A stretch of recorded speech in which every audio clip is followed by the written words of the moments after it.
Yan ang ulam namin ngayong tanghali. Adobong manok na may egg at saka yan mga idol, luto na siya. Adobong manok na may egg at saka mayroong patatas. So mga idol, ganito lang yan mga idol. Yan patatas. So, ilagay natin yan dyan mga idol. Yan, kasi naghain na po ako mga idol. Yan, ito mga idol. Wings, malalaking hiwa mga idol. Yan. Yan. Kuha tayo mga idol ng sabaw. Sabaw. Yan. Yan ang ating ulam sa ngayon.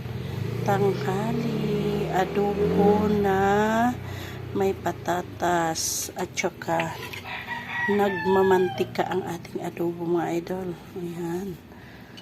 Diba mga idol, nagmamantika ang ating adobo. Kaso lang ang dami nitong giluto ko mga idol.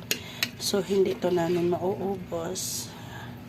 Kaya yan lang ang ating inilalagay sa ating mga idol.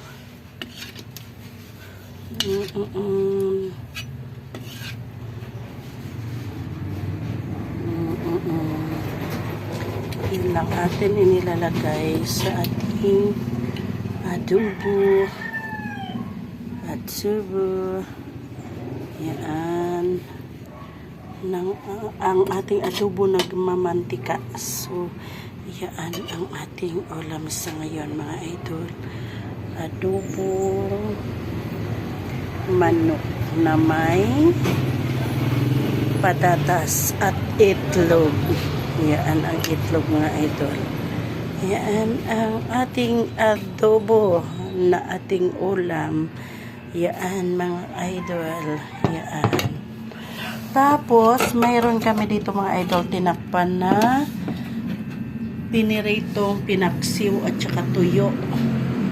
Ulam namin yan mga idol kaninang umaga. Tsaka yun, nagsabaw kami, nagsigang din kami ng manok kaninang umaga. Yan ang tira, isang piraso. Sinigang na manok, wala ng mga gulay. Kinain na. Kaya yung tira namin mga idol. So yan ang ulam namin ngayon mga idol. Updated tayo ngayon sa ating ulam. Thank you so much sa inyong panonood mga idol sa aking video.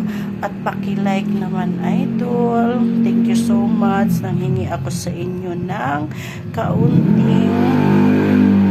kaunti o malaki para sa aking tulong mga idol. Lalo pag i-share ninyo ang aking video mga idol.